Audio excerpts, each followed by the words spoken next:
জামাতে সালাত আদায়ের ক্ষেত্রে 2 রাকাত কিংবা 3 রাকাত ছুটে গেলে পরবর্তী নামাজ আদায়ের নিয়ম বিস্তারিত বলবেন স্যার, অনেক উপকার হবে।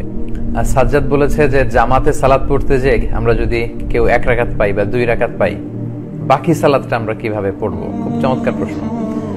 এক্ষেত্রে আমি সহজ করে আপনাদেরকে বলি, আপনার যেই সালাতের যেই রাকাতগুলো আপনার ছুটে গিয়েছে, আরবিতে ফাউত বলে, ফাউত হয়েছে, আপনি যেটা আগে ছুটেছে সেটা আপনি আগে আদায় করবেন, যেই রাকাতটা পরে ছুটেছে সেটা আপনি পরে আদায় করবেন। উদাহরণস্বরূপ আমি আপনাকে বলি, যেমন এশার সালাতের আপনি শেষ 2 রাকাত পেয়েছেন, তো সেক্ষেত্রে আপনি ইমাম সাহেব যখন সালাম ফিরাবে আপনি দাঁড়িয়ে যাবেন।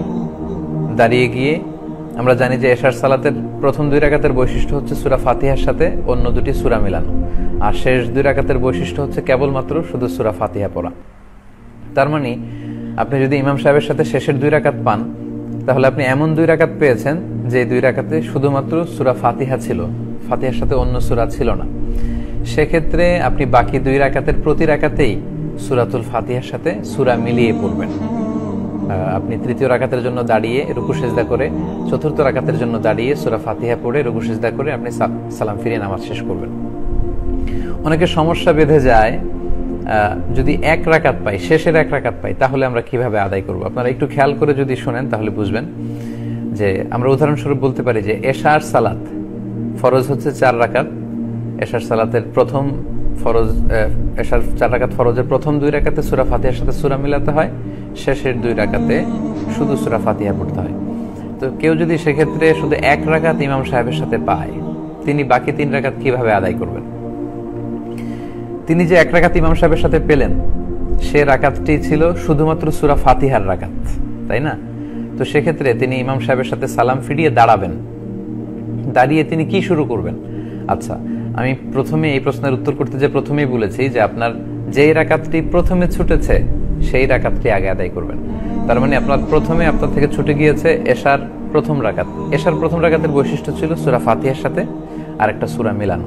তাহলে আপনি সালাম ফিরিয়ে দাঁড়িয়ে সূরা ফাতিহার সাথে আরেকটা সূরা পড়ে আপনি রুকু সিজদা করে বসবেন। এর কারণ হচ্ছে আপনার তখন 2 রাকাত হয়েছে, আর প্রতি 2 রাকাতের পরেই কিন্তু তাশাহুদের জন্য বসতে হয়। আপনি 2 রাকাত পরে বসে তারপর আপনি 3য় রাকাতের জন্য দাঁড়াবেন। এখন আপনি এশার 2য় রাকাতটা পড়বেন, কারণ আপনার প্রথম রাকাত পড়া হয়ে গিয়েছে, 2য় রাকাত বাকি। 2য় রাকাতের বৈশিষ্ট্য আমরা জানি যে সূরা ফাতিহার সাথে সূরা মিলাতে হয়। তো আপনি সূরা ফাতিহা এবং আরেকটা সূরা মিলিয়ে রুকু সিজদা করে আপনি 4র্থ রাকাতের জন্য দাঁড়াবেন।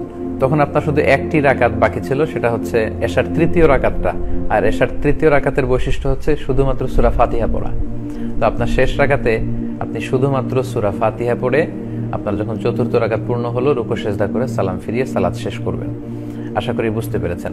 এক্ষেত্রে নিয়ম হচ্ছে যেই রাকাতটা আপনার আগে ছুটে যায় ওই রাকাতটা আপনি আগে পড়বেন, এবং ওই রাকাতের বৈশিষ্ট্য যেমন ছিল ঠিক তেমন ভাবে পড়লেই এই সালাতটি পরিপূর্ণ হয়ে যাবে ইনশাআল্লাহ।